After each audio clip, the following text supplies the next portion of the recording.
Another beautiful day for you. Yeah, maybe a little breezy out there. J Dog is big I call on. Maybe a little tad cooler than yesterday tonight, but you know what? Beautiful weather. Enjoy it. Still nice. J Dog, you have the retro Montreal Expos shirt on. I haven't seen that in a little bit of a time, but really, they still sell that particular. Wow. All right. Hey, Google. Hey, Alexa, play the Pulse of NH. We'll tell you our poll question up on X in a moment. And we have a packed show for you this morning.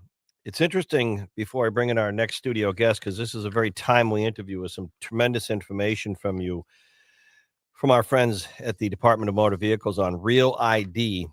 Just a quick comment on sort of the news cycle from yesterday. It's amazing. Last night and this morning, a tale of two cities, the United States of America. The president goes to Michigan, has the rally talking about bringing back automobile jobs. He's being flexible on the automobile tariffs, meeting with business executives in his cabinet today, saying things are working with the economy. Give it a little bit of time. The border's 99.999% secure. First 100 days, obviously, if you're in the Trump world, wonderful, the best in American history, most done in any other administration. And if you watch the networks, ABC and some of the others, there's quite an interview last night with the ABC correspondent and the president on things like deportation, on the economy, on tariffs. Really a feisty interview. And you look at the networks, some of the networks, consumer confidence all time or, 5-year low. The popularity or approval ratings not where they need to be. So a tale of two cities. We'll jump into this with some of our guests and analysts this morning. Maybe it's in the eyes of the beholder, but the next 100 days, I believe, with the economy are going to be everything in terms of individual consumers and consumer confidence. We'll see where it goes. Hey, Alexa, hey, Google, play the Pulse of an H. Want to switch gears and want to bring in the director of motor vehicles, someone who's been on my show a lot over the years from his days in public safety, but now he's the director of motor vehicles for the state. I still, by habit, J-Dog, call him Major John Marasco, but he's director Marasco now with motor vehicles. And Real ID is causing a little bit of a stir locally, regionally, and nationally. My understanding, and thanks for being with us, Director, is a week from today, May 7th, if you want to fly domestically, TSA, if you don't have a valid passport or military ID, you need that Real ID. So the motor vehicle, your locations must be busy with questions and consumers. Good morning, Director. Good morning, Jack. Always great to see you and J-Dog, and thank you for having me here this morning. Before we talk Real ID, Jack, I just want to recognize you. You always recognize so many people in the community. May 7th is a big day for you. It's a big day for Real ID, but it's a big day for you and your 11th annual Make 12 Hours Count for veterans. And I've seen you do that over the years. And I just want to, from all of us at the DMV and public safety, thank you for what you do. And we hope that May 7th is a home run for you and all the veterans. Well, that's very kind of you. Affordable housing and mental health. We're going to dive into it. But thank you. But a week from today, I tried to tee this up yesterday when I promoted you're going to be on. People must be coming in the website in person with questions because your license, if it's valid, it's not expires for 2 more years. It's okay to drive, but if you want to fly, it's a federal thing, more of a state. But walk us through the who, the what, the when, the where when it comes to Real ID. Thank you, Jeff. So really, it began in 2005. It was the 9/11 Commission made a recommendation that we move to Real ID. So it's been 20 years in the making. New Hampshire residents have been amazing. We're knocking on the door of 70% acquisition rate on Real ID. We're an opt-in state, so you have a choice on whether or not you'd like to get the Real ID. It's definitely more convenient if you are going to travel domestically through airports, you are going to be in a federal building, or if you find yourself in a nuclear power plant, that's the... if you find yourself at Seabrook or... Yeah. They have an appointment there. But that being said, to your point, Jack, if you're not doing those things, you certainly can continue to travel domestically with a military ID, a passport, and other documentation. So a valid U.S. passport? That's correct. Is okay. That's right. Military ID. But if you don't have that, the TSA, they're going to look at you saying, if you don't have a passport, a military, or federal ID, they're going to say, do you have a Real ID? That's correct. So the Real ID, we're encouraging, as we have over the last 20 years, encouraging everybody to get the Real ID. And the good news is in New Hampshire, that's exactly what's happening. We're seeing just within the last 30 days, the not federally compliant traditional license, the numbers are going way down and the real ID acquisition is going way up. So our traffic right now in our lobbies around the state, we're up 30 to 35%. Almost half of those transactions over the last month have been real ID focused. Either people coming in to get the real ID right out of the gate because they're a new licensee, or they're coming in and for $3 upgrading to get the real ID. Now, can I upgrade if my license doesn't expire, for example, at 2028? You could upgrade now. 100%. Okay, okay, what do you need? Here's the question I get a lot, because I tried to do it once years ago, I'll be honest with you, and because my smarter, prettier, better half did, and I said, you know what? I didn't have all this stuff. If I remember right, you need a birth certificate. Is that right? That's correct. What do you need if you want to go into a New Hampshire motor vehicle location and get a real ID?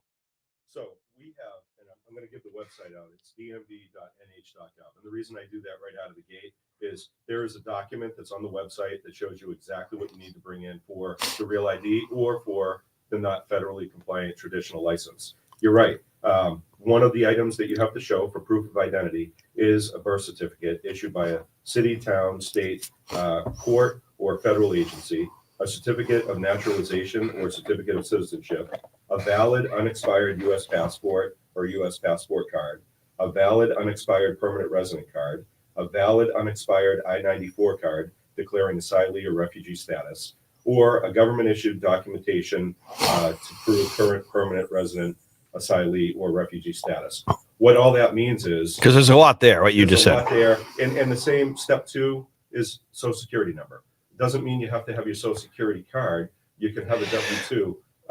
And the last piece, Jack, that's different with real ID is residency.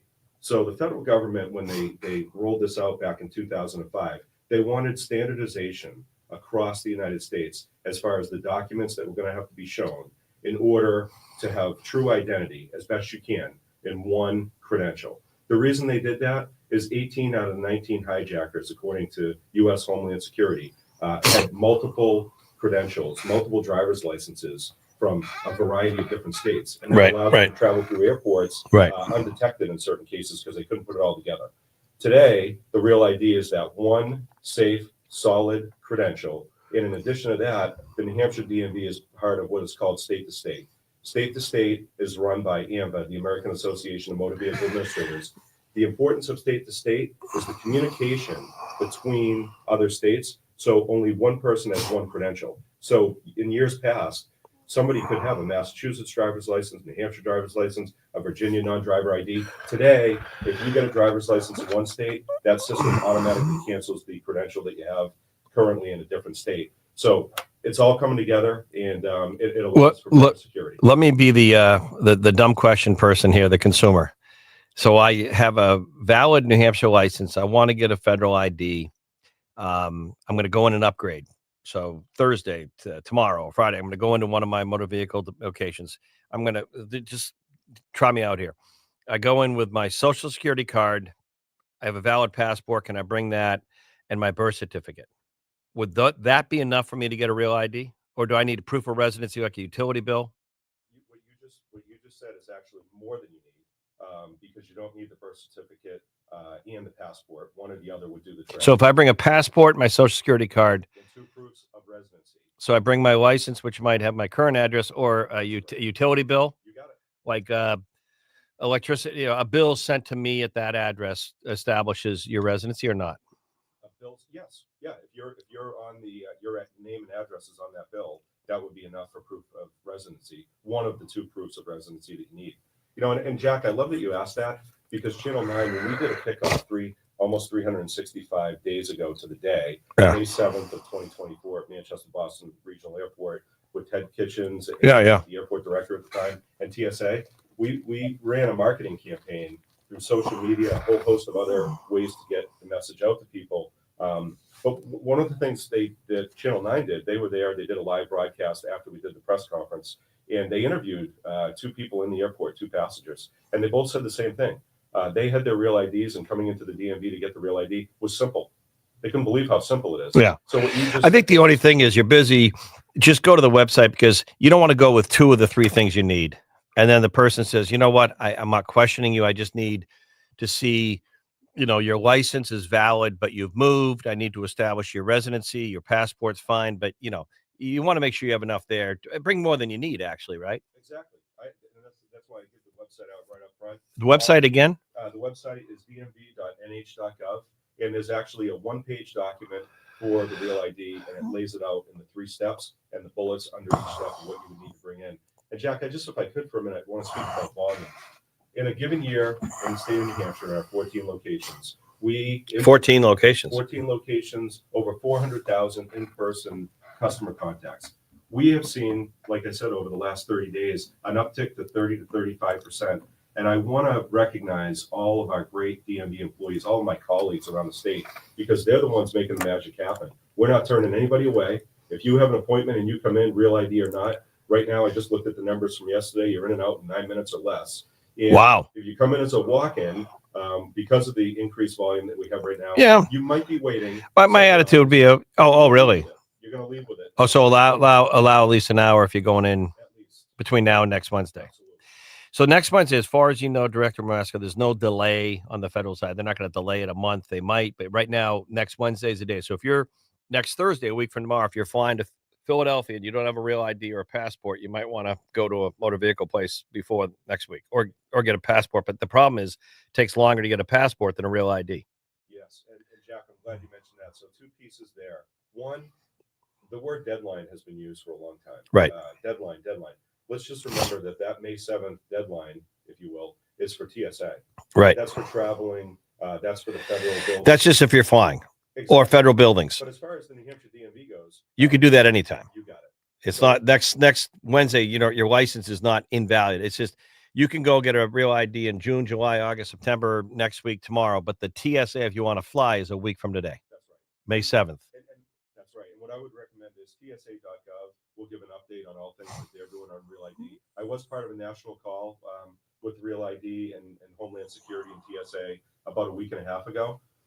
It was clear through that call that starting on the 7th, you're going to need, and if you go into the airports now, you'll see the video feeds. They're really focused on starting on the 7th. You need to have the documentation to get through the checkpoint, or they could turn you away, and there's a high likelihood that they will. And you're not an FAA person and TSA, but if you are a lot of people do the pre-TSA check. If you have been flying with a passport and you don't have a Real ID, you're still TSA okay, as long as you have a passport, valid passport. Absolutely. If you've got the flying, passport, yes, you're fine. As far as you know. Yeah. All right, take a quick break. We're going to talk more. If you have questions, 603-228-2080. And we have a lot going on. And our question this morning, J-Dog, on our poll question, I want to throw at you because I've had a couple I've been weighing. And I'm just trying to gauge public opinion because it's changing. It seems to be changing by the week. And again, a lot of these polls and surveys you hear, like the first 100 days, these might be the same polling operations that I just bring this up because I'm that pain in the neck high school buddy of yours or junior high school that used to say commonsensical things in the classroom. And then the teacher would say, Jack and Jeff, you're staying for detention after school.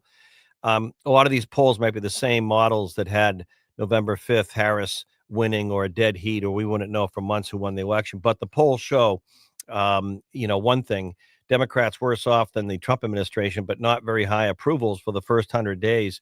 That's different than what the president talked about in Michigan at his rally yesterday afternoon. By the way, our own White House correspondent, John Decker, traveled with Air Force One, and the president will be hearing from him at some point here. But the point I want to ask on X, on our poll question up on X at the Pulse of an H this morning to gauge this, the president has said, and his Homeland Security people as of yesterday, the border, the southwest border that a lot of people were concerned about going into November 5th, the southwest border, mainly with Mexico, is now, as the president said yesterday, 99.999% secure. The most secure it's been since we've been measuring this.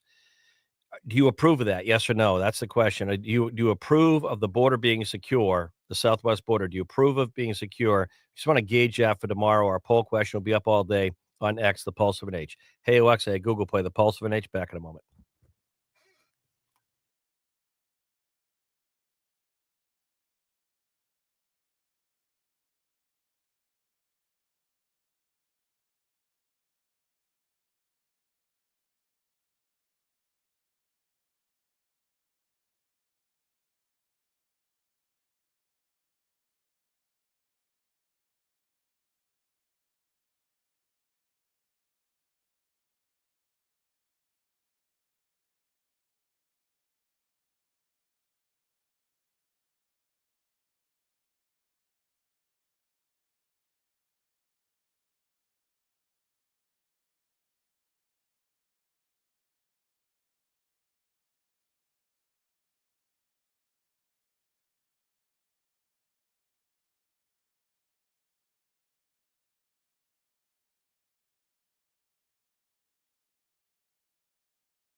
All right. Real ID is through the state Department of Motor Vehicles. We have Director John Marasco in our studios here in the Capitol. But the TSA, it's really a federal thing that they're requiring for flying. And I want to thank the director again. The TSA deadline for domestic flights or flights to show whether if you don't have a U.S. passport or a federal ID, you need this real ID starting next Wednesday to fly. So if you're flying and you have pre-made flights next Thursday, Friday, next week, after Wednesday, a week from today, you're going to need a passport or a real ID is how I understand it. This is not a state thing, but the state is where you get your real ID, correct? Correct. Yeah. And how many locations, motor vehicles? We have 14 locations Wow. throughout the state. We're certified by the federal government, Homeland Security, to be able to offer the real ID, and we get certified every 3 years. You know, But real quick, I want to say this, though. Your deadline to get a real ID is not next Wednesday unless you're flying or you're going to a federal building. You can get the real ID in August if you want, or today or tomorrow. But the TSA thing is next Wednesday. That's causing the angst a little bit. Okay. Now, you were going to make a point, and then I had a question about our new licenses. Yeah. One thing I just want to mention is residents that are coming in to get the real ID today, what they're actually going to leave the DMV with is a paper temporary license. That's a good point. You don't leave with it laminated. You don't leave with that's sent to you. Exactly. So that will come in the mail, within 45 days after. We're doing it much sooner than that usually. Does that temporary thing work next week? So here's the thing with the temporary. The temporary paper identification doesn't have the real ID icon at the top right, which is the old man of the mountain on the new license. So the recommendation would be this: bring your expired license. Hold on. This is very important information because some people may say, I'm going to Florida next Thursday or Friday. I don't have a passport. I can't get one in time. It takes more than a week to get a passport. Okay. I don't have a real ID. I can go today or tomorrow. You're saying you're going to get a temporary one, but continue the thought. If you want to fly next Friday, you're going to get the temporary paper license while your hard copy, your laminated real ID is being processed and mailed out, usually in less than 2 weeks. What you would want to do is we're going to give you your expired New Hampshire license to take with you. So you have your photo identification and the paper temporary showing that you just renewed. You're going to want to bring both of those to the airport. And if you have the valid passport or one of those other documents on the TSA website, make sure you bring that with you. What if you don't have a passport and you have this updated paper and your current license? They might not let you fly. So potentially, I was on a national call a week and a half ago. This is big information. With the leaders from Real ID nationally from the federal government. That was a question that was posed. They didn't have a definitive answer for it. You know what that means? The bars at the airport and restaurants might be, the waiting areas might be full. I can't speak for them. You know what that means? If the federal government says we're not sure of the answer on that, oh boy. So I've heard two chances are you're not going to be able to make it through. However, I also did hear on that national call, you may be subject to additional screening before you're allowed to pass through. So if you bring allow extra time, and if you have one of those other documents that's on the TSA.gov website in conjunction with your temporary commercial license that you just got renewed, the paper one, and your expired one that will clip the corner up but let you take with you, bring all three of those things and you're going to be in good shape. Real quickly, I think in the last year or so, because I thought it was a cool story, you did a new design on the New Hampshire license, just some new artwork, if you will. We did. Has that caused any wrinkles with the Fed on the TSA stuff? So here in New Hampshire, the new license is an absolute home run. Everybody loves it. It really brings the spirit of New Hampshire together on one card, the history of New Hampshire, some of our landmarks, icons. It's a beautiful, I think it's the most appealing license in the country. That being said, one of the things that happens is because we are Real ID certified, when we create a new license and roll it out like we did after the first of the year, we send that file to TSA. And we just released a press release yesterday about this. We send that file to TSA. TSA has to update all of their terminals at the airports around the country. Well, we started getting calls many weeks ago from residents in New Hampshire saying, I went to the airport with my brand new Real ID that you issued, but they didn't accept it. They put it in the scanner. It came back out. I was taken aside for 40 minutes, and I had to go through additional screening before I was allowed to go through. What's wrong with the new license? The answer is absolutely nothing. We created that new license in conjunction with TSA and Homeland Security. They signed off on it. They probably haven't updated their federal systems. There's the go, federal government. It sounds like a veteran trying to get you. So I do want to put that out there, Jack, is that I've learned and other DMV directors have learned They Yeah. do their updates for their systems quarterly. So they'll catch up. They'll catch up. I think part of this is you might have to do your homework if you're flying after next Wednesday because you don't want to go there and wait 3 hours. I agree. You know, just do your homework. Yeah, I thank you for giving me the opportunity. Well, I like to sum it up because you have to have all the details and the answers. I'm not the director of motor vehicles. I'm a consumer. So let me sum it up. If I'm flying after next Wednesday, which is a week from today, folks, May 7th, and you have a laminated real ID that you got 6 months ago in New Hampshire, you're fine to go. You're good to go, right? Correct. Okay. If you have a passport and you don't have a real ID but a valid license, but you have a passport, you're good to go. Correct. Fine, that is. That's right. If you have a military ID, a federal ID, you're good to go. That's right. Okay. If you don't, you might want to go to the TSA website because if you go today to motor vehicles and get your real ID, which sounds like it's pretty straightforward, you're not going to get your laminated one for probably a month or 40 days in the mail. It'll be less. So Well, we're turning them out. but if you find next week, you're not going to get it, That's correct. which makes sense to me. So you're going to get a piece of paper in your old license to show that you've gone through the process of updating for the real ID. But you might want to go to the TSA website because they might look at that and say, can't let you through. You nailed it, Jeff. Yeah. That's it. That's You it. nailed Yeah. And So- I appreciate the time too about the new license. No, because you know what? To you, it's details. To me, it's, people, it's, get your questions answered before you go, because I know one thing, and we all know it as flyers over the years. If you have a wrinkle, sometimes it could be a while, and then all of a sudden you're there for a couple hours, and, people get, geez, I thought I'd be there by now, and someone's picking me up at the airport. Just go to these websites ahead of time so you have clarity, not questions. And then you have comfort and no stress. Don't go there if you're not sure, because if you don't have the right stuff, the TSA agent, they're going by federal rules. State people are going by state rules. All of a sudden, they're going to be like, sorry, ma'am, I'd like to let you through, but you don't have what we are requiring. We've told people for a year or two now to have this, and everyone waits to the last minute. That's human nature. You're 100% correct. All right. Yeah, Great to see you as always. You too. Well, we're on this as a news story as well. Hey, Google, Alexa, play the Pulse of an Age. John Rask, I want to just give one kudos to his former department. Yesterday, many of you know on the Seacoast, there was when people say there was a bad accident, I don't know of any good accidents. Okay. Usually accidents are bad, but there was a pretty serious crash that resulted in a brush fire. I don't think it was a fatal, but it's in that area. It was in the area of Exit 3 in Greenland, Portsmouth there. And there was a brush fire. And people on the Seacoast, I was getting a lot of people asking me, the state police now, public safety, are starting to issue alerts based on the regional part where you live. If there are major traffic situations, this is not from Department of Motor Vehicles. This is not like the Easy Pass scam. This is not from this is from the state police.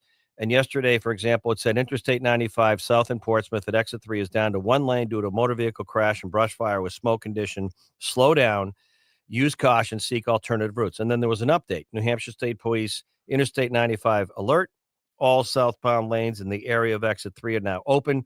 So kudos to 911 New Hampshire State Police. This is a great, great consumer thing you're doing.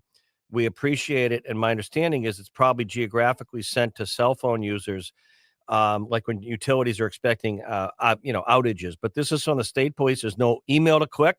There's no catch here. It's not a scam. It's just alerting you of a major driving situation. And yesterday, I'll tell you, this saved some people I know.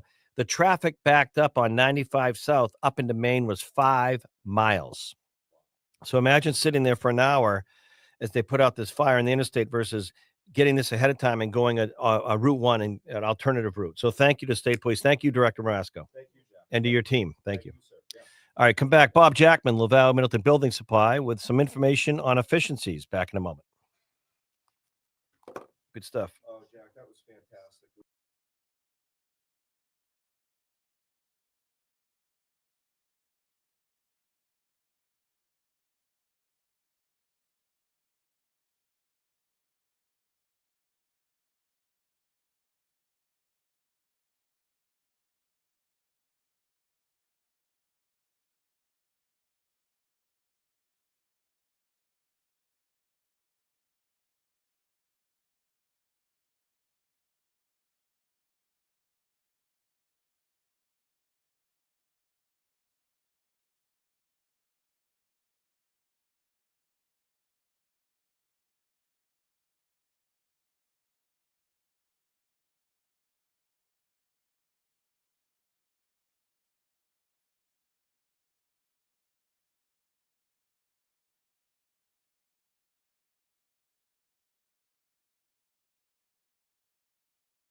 Well, that was a great segment because J Dog, you're not flying. You just went to Cleveland. You're not flying anywhere next week. There's going to be a lot of questions for people flying next week if you don't have that real ID or a passport and you go to the motor vehicles today to get the real ID, but you don't get it mailed to you for a month. So I'm just telling you, this deadline's been out there, but you know how people are until it's right in front of them. And what I worry about is you could do everything right, but a couple people ahead of you in line that are flying that don't have the proper paperwork and TSA says we're not going to let you through and they don't move. Next thing you know, they're going to get security there and then you're delayed no matter what. So be aware. All right. I want to bring in Bob Jackman, LaValle Middleton Building Supply.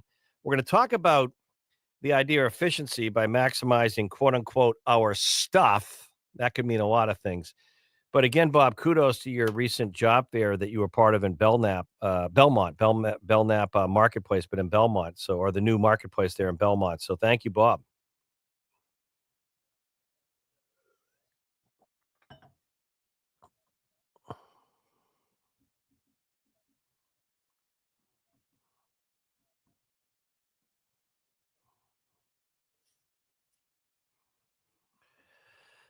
Yeah, it was.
Hmm.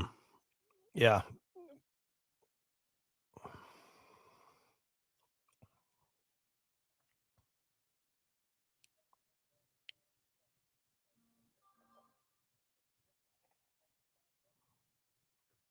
right. Well, again, part of this, and not to sound like the president and getting into tariffs and manufacturing, but part of this planned obsolescence, it was called, even our own automobile industry 20, 30 years ago, they were making cars that were only meant to last, they were crap. They were meant to last a year or two. Go get a new vehicle. Now the cars are being made better. Jason LaCroix from Auto Fair was telling us they took a trade recently on a pickup truck or a Honda that had like 282,000 miles on it. So the stuff in our homes, you pay more for something that's made better. But if you pay, I'm not bringing this up because I'm married to a designer on the kitchen bath side, but if you pay for crappy cabinets that are like basically, cork, styrofoam or whatever, after a year or two, and you wonder why the cabinet's broken, don't wonder. It's because you bought crap. So a lot of times the efficiencies can be based on quality or fixing something that's broken that was made right in the first place, right?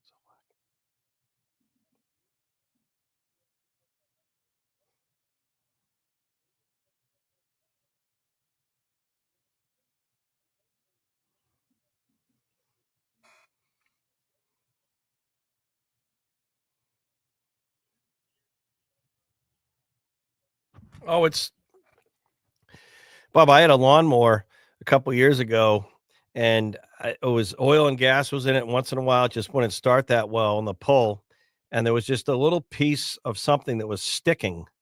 And you could put your finger on it once you knew the lawnmower when it's off. Of course, it's off. It's not on, and just touch that lever and it would pop back. It just got stuck after a while. But the only way I found that out was not to call an appliance person. It was I went on YouTube or just searched and you just watch a 30-second tutorial and the guy said if you have this lawnmower and this happens, this is all you got to do. Or your garage door is malfunctioning and you just go online. I replaced the batteries. My garage. Well, oftentimes you can reset the code. But anyway, the other thing you mentioned, our parents' generation, Bob. I remember grandparents' parents, you'd get that one ski parker you had as a kid until you outgrew it, but they'd sew your name in the back of it because it was made so well. And then when you were done wearing it, your brother or sister or cousin got it, right?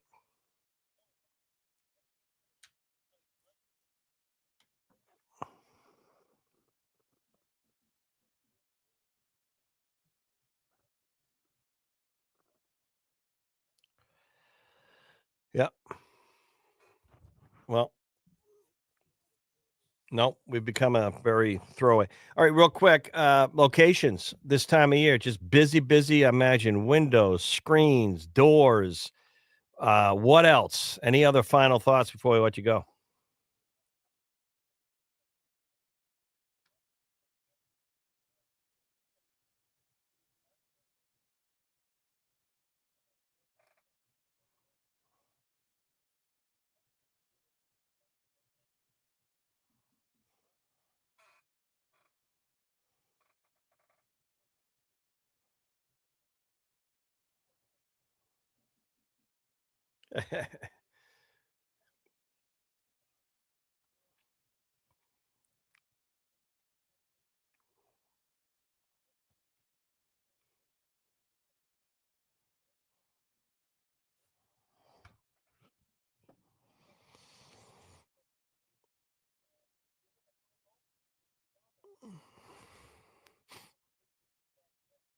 and And you're also team oriented. If anyone has a question, go into one of their locations and ask one of their associates. They'll help you out. They are very helpful when you go in.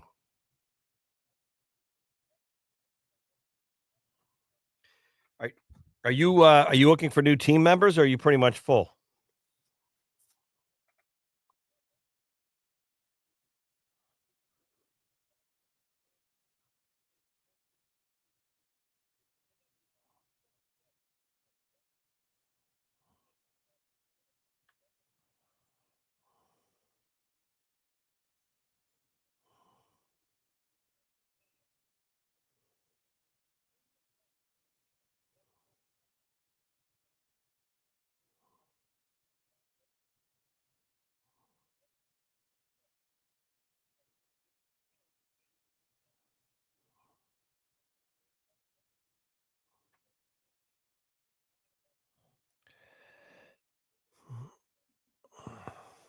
All right, good stuff. Bob Jackman, Laval Middleton Building Supply. Thank you, Bob.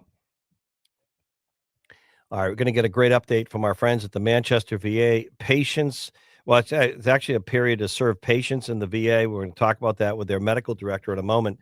Next Wednesday, a week from today, we'll go 12 hours from my 11th annual Make 12 Hours Count for Veterans Count. Vetscount.org, vetscount.org, part of Easter Seals. I posted yesterday on my social media page promoting the show. I'm getting so sick and titled about people in this country and who's entitled to what. Who's entitled to what? I just had to say I am not I'm not a president. I can't sign executive orders like a president. But if I was going to do an executive order, this is what I would propose. All veterans receive the physical and emotional care and support they deserve and earned ahead of all 340 million entitled Americans, period. That would be my executive order. And real quickly, speaking of the military, if you were on the seacoast this morning at about 6:30, 6:40 this morning, you heard a bunch of fighter jets. I'm not disclosing national security here. One of the largest airplane in the world. It's called an Antonov. It's a Russian airplane, believe it or not. And it flies in and out of P's. A big white plane, if you ever seen the seacoast. It's not Air Force One, but it is the biggest sort of private plane in the world, cargo plane. One of those took off today with 4 fighter jet escorts right out of Pease, right over Newington and Great Bay, one after another. It was amazing to see 4 fighter jets go up and around. A lot of times, and a lot of people have been asking me since 7 o'clock this morning, why are the fighter jets protecting that big white plane? Is it Air Force One? No, it was not Air Force One. The president was in Michigan last night on Air Force One, our own White House correspondent, John Decker. But that a Russian airplane oftentimes will be carrying military equipment, and it could be an air defense missile system. Usually it's military equipment, and they just give it an escort out for security reasons. Hey, Alexa. Hey, Google, play the Pulse of an H. Back with our friends in the VA next.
I'll tell you one thing I say to veterans: if you have not been to the Manchester VA recently, you haven't been to the Manchester VA. And what I mean is they've done a lot of positive changes there, much more, in my opinion, offering more services, more therapies, really good health care, and more options. And they're trying to always do something. And the problem is reaching veterans and the caregivers to let them know about it, because sometimes veterans and caregivers, they're not up to speed on a lot of the changes that are happening. So we like to keep you up to speed, and I want to bring in our friends from the Manchester VA as we get going on this Wednesday morning. J Doc, hard to believe. 1 week from today, we'll be doing our 12 hours for Make 12 Hours Count for our veterans. But I want to bring in the director or the chief of staff of the medical facility there, Dr. Robert Zolak, who's been on before. talking about Patient Experience Week, which I think is underway. Doctor, thanks for being with us. Good to have you again.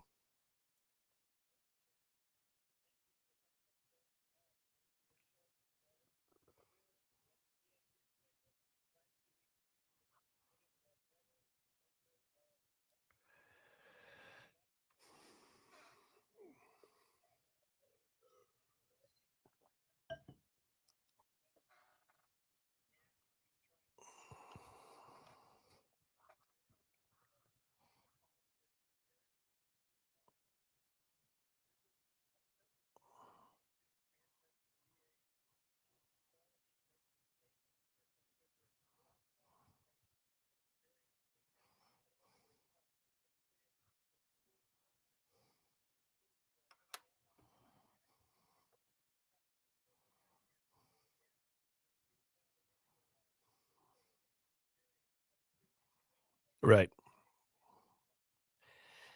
And doctor, I just want to say thank you, Kristen. Sometimes too, I hear from veterans having an advocate on the patient experience side can help them navigate. But thank you, Kristen.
Yep. Kristen, could you say the phone number and the extension one more time slowly, because a lot of people want to get that.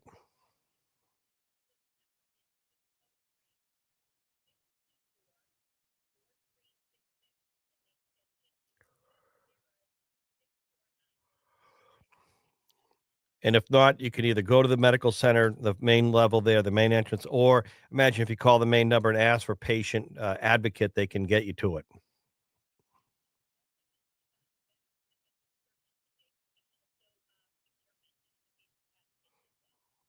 Awesome. Now, how long have you been doing this, Kristen?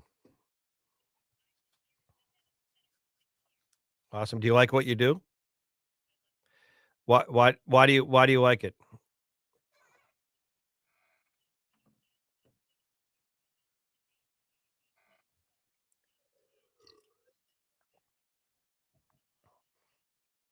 I love that. And Doc, how long have you been down there, Doctor? Now,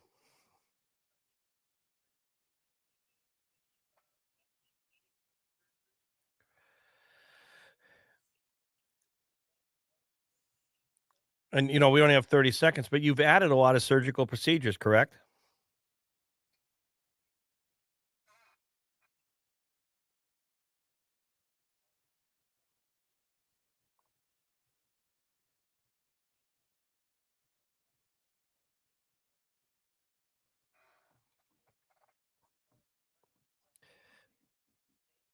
Can we? I'm going to talk to Lori Flynn, who does a super job in the public affairs side. I'd love to get you back, Doctor Zolak, and talk about the expanded surgery because I don't think a lot of veterans or their loved ones and family, or could be a kid or a nephew or niece or spouse, know that. So let's get you back on the expanded stuff. All right. Thank you, Kristen. Thank you, Doc. Appreciate it. Go to the VA, get a patient advocate. Go to the VA today, get a patient advocate. Coming up, Top of the 10 o'clock, we'll tell you about what the Democrats are saying about former Governor Chris Sununu. Back in a moment.